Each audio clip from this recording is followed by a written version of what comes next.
చంద్రబాబు గారి పాలన, జగన్మోహన్ రెడ్డి పాలన, రాష్ట్ర ప్రజలు ఇద్దరి పాలన చూశారు. మొన్నటి వరకు జగన్మోహన్ రెడ్డి పాలన చూడలేదు కాబట్టి ఆయన విమర్శించడానికి ఏమీ ఉండేది కాదు. కానీ 2014 నుంచి 19 వరకు విభజిత ఆంధ్రప్రదేశ్లో చంద్రబాబు గారి పాలన చూశారు. 19 నుంచి 24 వరకు జగన్మోహన్ రెడ్డి పాలన కూడా చూశారు. మరి ప్రజలకు ఎవరి పాలన నచ్చింది అంటే చంద్రబాబు గారి పాలనే నచ్చింది. ఎందుకంటే 5 ఏళ్ల తర్వాత జగన్మోహన్ రెడ్డి అంతకుముందు పాలన చేయనప్పుడు ఎన్నికలకు వెళ్తే ఒక 67 సీట్ల దాకా వచ్చాయి. ఎందుకంటే అప్పుడు జగన్మోహన్ రెడ్డి అంటే ఏంటో తెలియదు కాబట్టి వచ్చాయి. కానీ జగన్మోహన్ రెడ్డి నిజరూపం చూసిన తర్వాత ఎన్నికలకు వెళ్తే ఎన్ని సీట్లు వచ్చాయి? 11 సీట్లు వచ్చాయి. సో అంటే నిన్ను జగన్మోహన్ రెడ్డిని ప్రజలు ఎంత బలంగా తిరస్కరించారు అనటానికి ఇది ఒక ఉదాహరణ.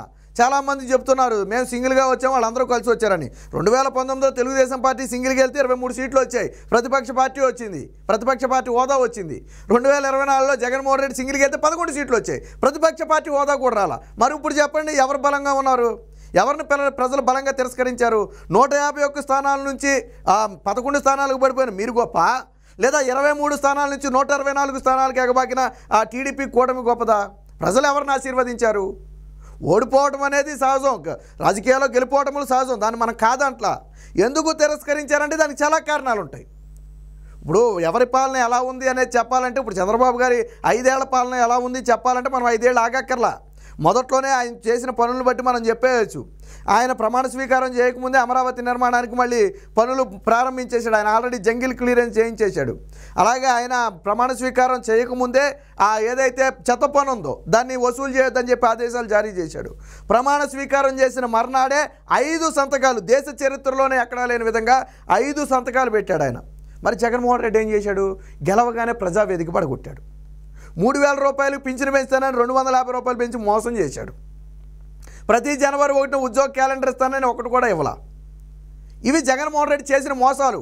ఆ మోసాలని మొదట్లో గుర్తించలేకపోయారు. ప్రజావేదిక పడగొడితే అందరూ చప్పట్లు కొట్టారప్ప జగన్మోహన్ రెడ్డి ఎంత మంచి పని చేశాడు.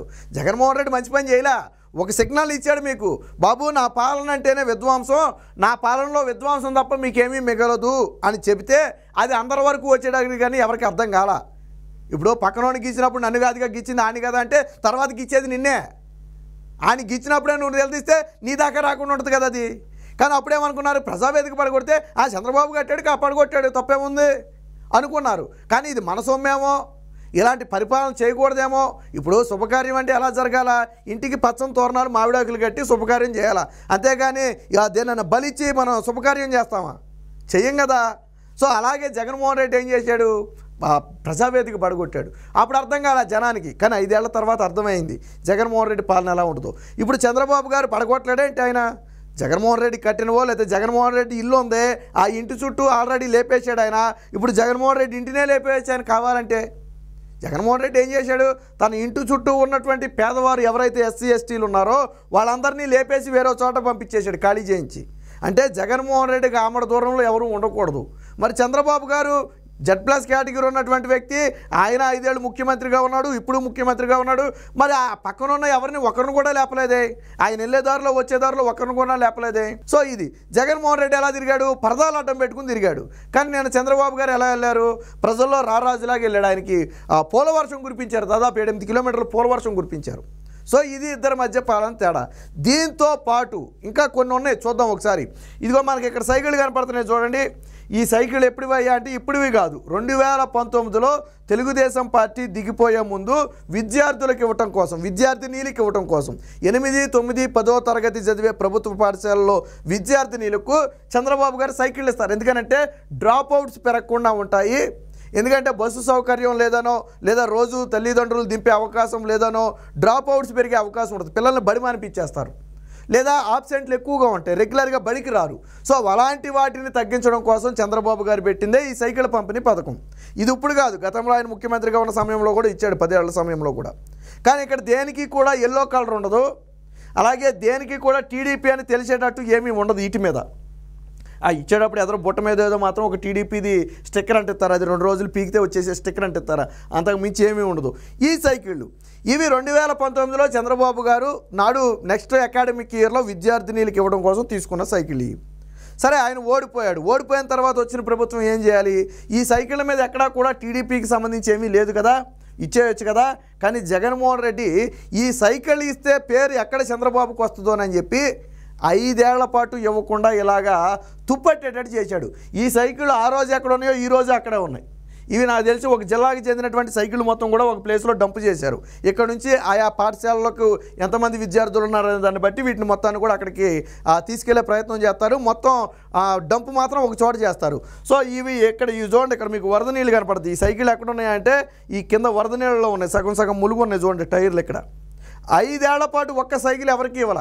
ఎవరు సొమ్ముతో కొన్నారు? ఇది చంద్రబాబు గారు సొమ్ముతో కొనలా, ప్రజల సొమ్ముతోనే కొన్నారు. ఎవరికి ఉపయోగం? వీటి వల్ల చదువుకునే పిల్లలకు ఉపయోగం. మరి దీంట్లో నీకు రాజకీయ కక్ష ఎందుకు? పోనీ అక్కడెక్కడ కూడా టీడీపీ అని తెలిసేటట్టు ఏమీ లేదు. అయినా కానీ జగన్మోహన్ రెడ్డి ఇవ్వాల. అంటే జగన్మోహన్ రెడ్డి కక్ష సాధింపు ఏ విధంగా ఉంటుంది అంటే, చివరికి పిల్లలకి ఇచ్చే సైకిళ్ళు ఇస్తే ఎక్కడ చంద్రబాబుకు పేరు వస్తుందో, చంద్రబాబు నాయుడు కట్టిన టిట్కో ఇళ్ళు తాను ఇచ్చినా ఎక్కడ చంద్రబాబుకు పేరు వస్తుందో, చంద్రబాబు ప్రారంభించిన అమరావతి నేను కొనసాగించిన ఎక్కడ చంద్రబాబుకు పేరు వస్తుందో అనే ఉద్దేశంతో వీటన్నిటినీ నాశనం చేశాడు. మీకు ప్రధాన ఉదాహరణ ఈ సైకిళ్లతో పాటు టిట్కో ఇళ్ళు. దాదాపు 90% పూర్తయిపోయిన టిట్కో ఇళ్ళు ఉన్నాయి. గృహప్రవేశానికి సిద్ధమైనటువంటి టిట్కో ఇళ్ళు ఉన్నాయి. ఆ రోజు ఎలక్షన్ కోడ్ కానీ ఒక 2-3 నెలలు ఆలస్యమై ఉంటే దాదాపుగా మిగతా టిట్కో ఇళ్ళన్నీ కూడా పంపిణీ చేయడానికి అప్పటికే తెలుగుదేశం పార్టీ అన్నీ సిద్ధం చేసింది. కానీ ఆ రోజు బీజేపీతో జగన్మోహన్ రెడ్డి నాటకాలు ఆడి ఎన్నికల కోడ్ని చాలా ముందు తీసుకొచ్చాడు. ఏమీ చేయలేని పరిస్థితి. ఎన్నికల కోడ్లో ఎవరు టిట్కో ఇళ్ళు ఇవ్వలేరు. సరే ఓకే, అయిపోయింది. చంద్రబాబు నాయుడు దిగిపోయాడు, ఇవ్వచ్చు కదా, జగన్మోహన్ రెడ్డి ఇవ్వలా. కానీ చంద్రబాబు గారు ఏం చేశారు చూడండి. ఇక్కడ చంద్రబాబు గారు, మరి జగన్మోహన్ రెడ్డికి చంద్రబాబు గారికి తేడా ఉండాలి కదా. ఇదిగో ఇక్కడ చూడండి ఒకసారి. Chandrababu Naidu allows kids with Jagan's photos for schools. Jaganmohan Reddy Jagananna Vidya కానుక పేరుతో విద్యార్థులకు కిట్లు ఇచ్చాడు, మనందరికీ తెలుసు. అయితే వచ్చే అకాడమిక్ ఇయర్ కోసం గతంలో చంద్రబాబు గారు ఏ విధంగా అయితే ముందు సైకిల్ కొన్నారో, సాధారణంగా ఏ ప్రభుత్వం అయినా చేసేది అదే, ముందే కొంటాయి. అలాగే వచ్చే అకాడమిక్ ఇయర్ కోసం జగన్మోహన్ రెడ్డి కూడా ఈ జగనన్న విద్యా కానుక కిట్లు సిద్ధం చేశారు. అంటే బ్యాగ్ మీద జగన్ ఫోటో, బెల్ట్ మీద జగన్ ఫోటో, ఏమో వైసీపీ కలర్ ఉన్నటువంటి బెల్టు. సో ఇవన్నీ కూడా సిద్ధం చేశాడు. పుస్తకాల మీద జగనన్న ఫోటో సిద్ధం చేశాడు. వాస్తవానికి మరి ఇప్పుడు గెలిచింది ఎవరు? చంద్రబాబు గారు. చంద్రబాబు గారు ముఖ్యమంత్రిగా ప్రమాణ స్వీకారం చేసిన తరువాత కదా స్కూళ్ళు తెరిచింది, నిన్న కదా స్కూళ్ళు తెరిచింది.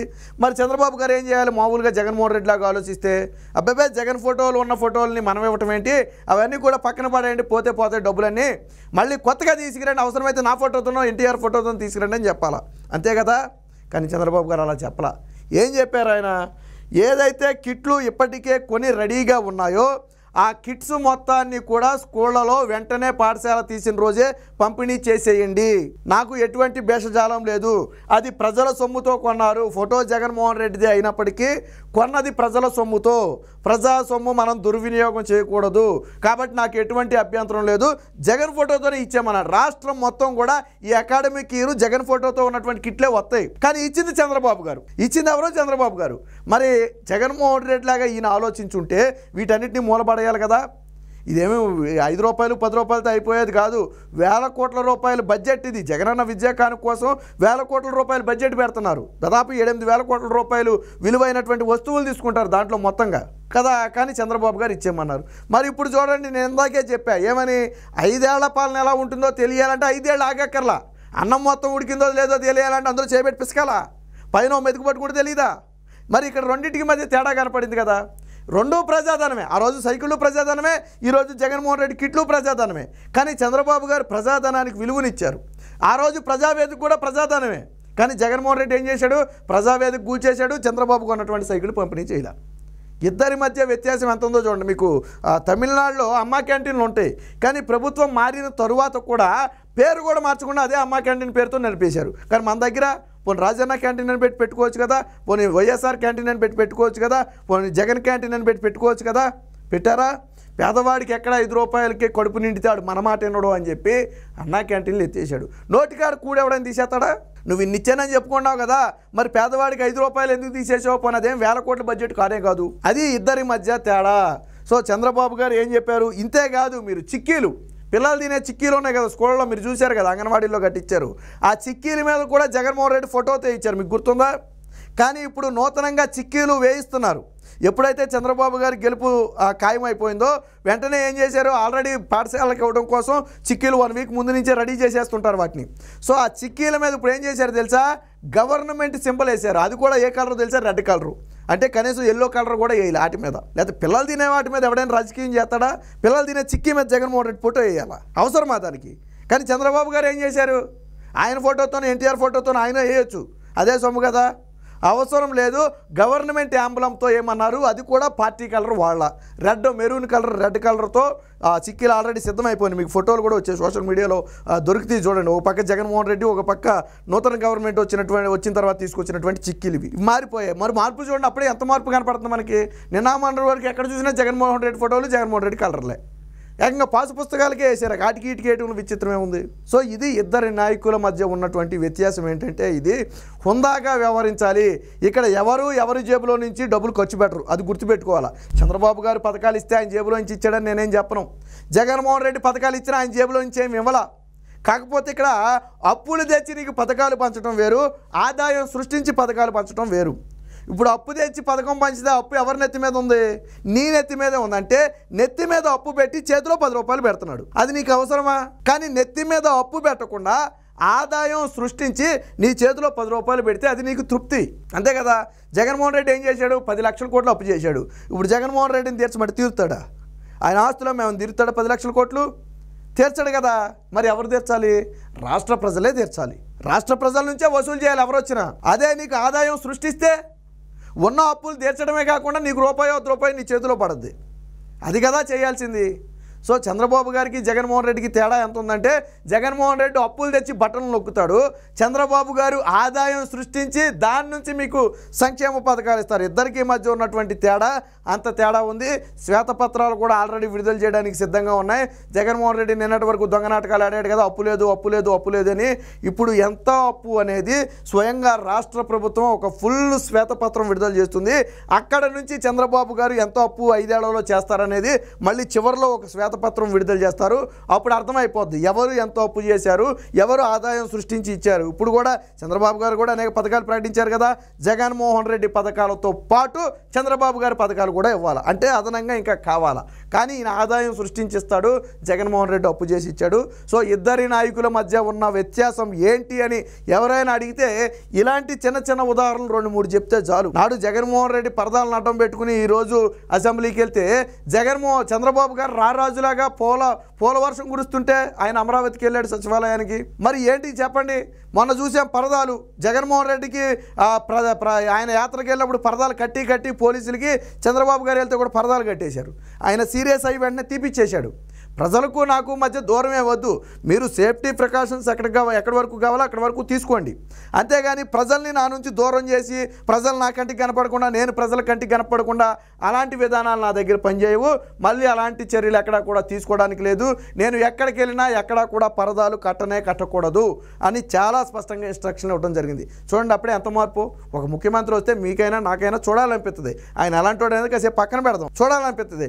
కానీ కనీసం చూసే అవకాశం కూడా జగన్మోహన్ రెడ్డి ఇచ్చేవాడు కాదు. అంటే ప్రజలకు దూరంగా బ్రతకాలి, లేకపోతే మరి వాళ్ళు నా దగ్గరకు వస్తే వాడు నాకేమైనా అంటుద్దు అనుకుంటాడు ఏమో తెలియదు, కానీ ప్రజలను అంత దూరంగా పెట్టాడు. కానీ చంద్రబాబు గారు ప్రజలకు అంత దగ్గరగా పరిపాలన చేసే ప్రయత్నం చేస్తున్నారు. ఇది ప్రజానాయకుడికి ఒక పరిపాలన తెలియని నాయకుడికి మధ్య ఉన్నటువంటి తేడా. ఏది ఏమైనా ఇప్పుడు చంద్రబాబు గారి పాలన, జగన్మోహన్ రెడ్డి పాలన పట్ల ప్రతి చోట కూడా ఇప్పుడు మనం ఏదైతే చర్చ చేసామో ఇలాంటి చర్చ నడుస్తుంది. భేషజాలాలకు పోకుండా ప్రభుత్వ ఖజానా నుంచి రూపాయి కూడా వృధా కాకుండా ఉండాలని చంద్రబాబు గారు ప్రయత్నిస్తే, నాడు జగన్మోహన్ రెడ్డి ముందు వెనక చూడకుండా ప్రభుత్వ ఖజానాను ఎలా ఖర్చు చేశాడో మనందరం చూసాం.